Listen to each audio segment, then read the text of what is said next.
नमस्कार, आप देख रहे हैं सिटी लाइव में। हूँ आपके साथ मुकेश कुमार। आज हम आपको मिलवाने जा रहे हैं सुकन्या सामाजिक जन सहयोग फाउंडेशन ट्रस्ट कमेटी के संस्थापक अमल जी से, और इनसे जानते हैं कि इन्होंने मौजूदा दौर में अब वर्तमान परिप्रेक्ष्य में जो अपने ट्रस्ट का एक विस्तारीकरण हेतु एक ट्रस्ट को जो ग्रोथ करवा रहे हैं, एक अपने स्तर से एक अमिट पहचान बना चुके हैं और क्षेत्र में इनकी काफी चर्चा है। आइए इनसे जुड़ते हैं और इनसे जानते हैं कि ट्रस्ट की क्या योजना है, ट्रस्ट के बारे में क्या कहना चाहते हैं। नमस्ते। सबसे पहले सिटी लाइव में आपका स्वागत है। मुकेश जी धन्यवाद, इसके लिए मैं आपका आभारी हूँ।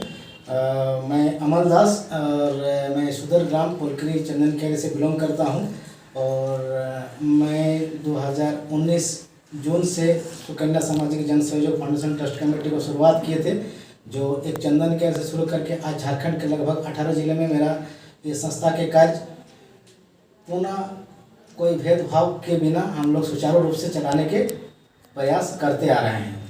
अमर जी, सबसे पहले मैं जानना चाहूँगा कि आपने अभी तक कितने महिलाओं को प्रशिक्षण दिलवा करके स्वरोजगार से जोड़ने का कार्य किया?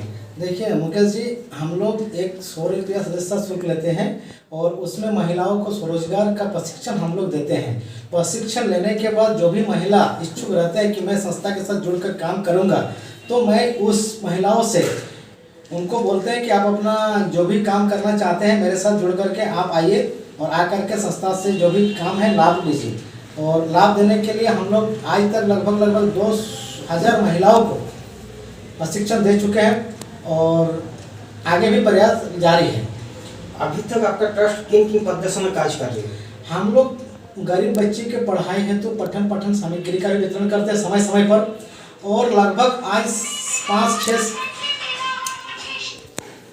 से 2019 से लगातार कम से कम 500 लड़कियों 500 से 1000 लड़कियों के शादी में यथासंभव संस्था की ओर से मदद किया गया, जो मुझे इतना अच्छा लगता है। जब हम एक गरीब परिवार से बिलोंग करते हुए आज जब इस संस्था को शुरुआत किए तो मुझे नहीं पता था कि मैं इतना आगे बढ़ूंगा, इतना संस्था का विस्तारीकरण हो जाएगा, मगर मुझे आज अंदर ही अंदर पूरा गौरव महसूस हो रहा है कि मैंने एक बहुत बढ़िया काम करने जा रहा हूँ और काम करते आ रहा हूँ।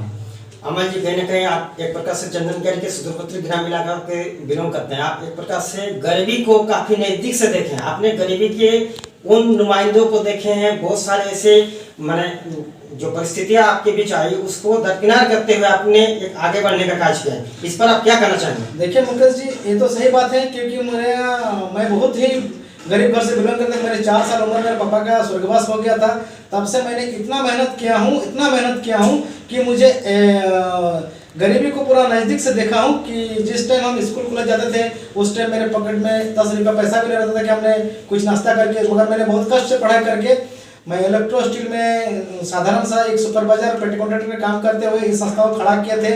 हमने बैंक से 3 लाख रुपये का लोन भी लेकर के संस्था को शुरुआत करने के लिए थे, मगर आज मुझे महसूस हो रहा है कि मैंने जो कर्जा लिए थे ये रियली मेरे गरीबों के काम में आ रहा है, और गरीब के लिए मैंने जो प्रयास करने जा रहे हैं ये मेरे लिए सौभाग्य की बात है।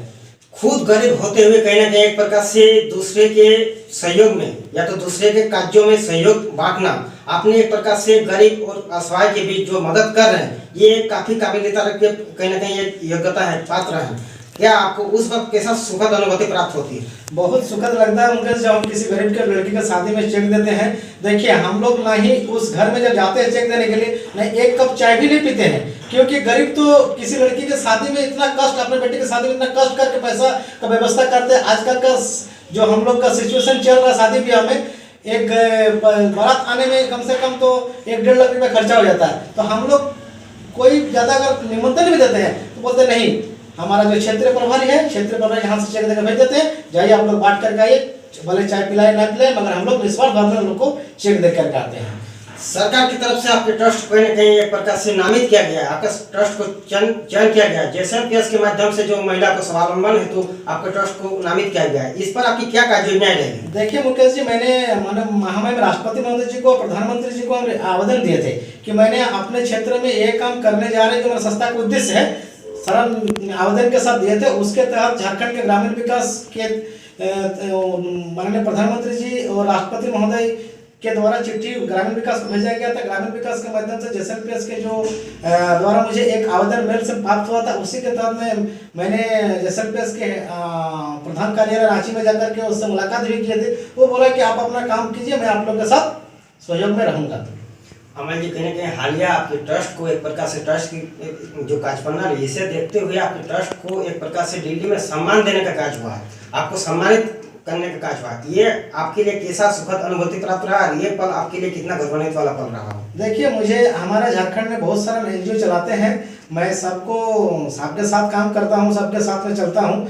मुझे झारखंड का एक ही मात्र हमको बुलाया गया था और नेशनल एनजीओ के द्वारा मुझे सम्मानित भी किया गया। नहीं, अमन जी बहुत अच्छा काम कर रहे हैं, इसलिए मुझे व्हाट्सएप में मैसेज किया था कि अमन जी आपको आना पड़ेगा दिल्ली, पटना में सम्मानित किया था दिल्ली के एनजीओ के द्वारा।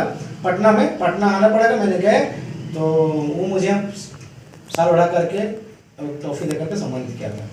आपकी सेवा भावना को देखते हुए क्या जो अभी रिसेंटली में आप सेवा भाव को एक समर्पित भाव से कार्य करते आ रहे हैं, एक आधार बना चुके हैं, जरिया बना चुके हैं, क्या कल के डेट में आप राजनीति में आकर के इसको एक नया आयाम देने का कार्य करेंगे? जनता की सेवा को आप एक प्रकार से आवाज उठाने का काम करिएगा? देखिए मुकेश जी, अभी हम राजनीति के बारे में कुछ सोचे नहीं है। अगर वैसा परिस्थिति आएगा, अगर जनता का सहयोग मिलेगा तो उसके बारे में सोचेंगे। अभी मैं उस तरह से कोई सोचा नहीं हूँ, आगे देखते हैं। और हम इस साल मेरा जो टारगेट है कि कम से कम मैंने 200 से 300 लड़के का शादी सामूहिक विवाह कराऊंगा हर एक जिले में। आपके कार्यों में कहीं ना कहीं एक प्रकार से रोड़ा भी पहुंचा जा रही है, ये भी बातें सामने आ रही है कि आपके कार्यों में कहीं ना कहीं एक प्रकार से बाधक कुछ लोगों द्वारा पहुंचाया जा रहा है, इस पर आप क्या कहना चाहेंगे? देखिए, जिसका है वो तो मेरे संस्था का जो गठन किया था उसी के द्वारा मेरे पीछे लगा हुआ है। मैंने उस सब को उतना तो ध्यान में नहीं लेता हूँ, क्योंकि सच्चाई के रास्ते में चलने से बहुत कठिनाई मिलता है, मगर हम प्रशासन से सहयोग का अपील कर चुके हैं। तो सुना आपने, ये थे हमारे सुकन्या सामाजिक जन सहयोग फाउंडेशन ट्रस्ट कमेटी के संस्थापक अमन दास जी, जो आज मेरे साथ जुड़े और अपने बातों को रखें। खबर हल पर को देखते हुए आप जुड़े रहिए सिटी लाइव पर।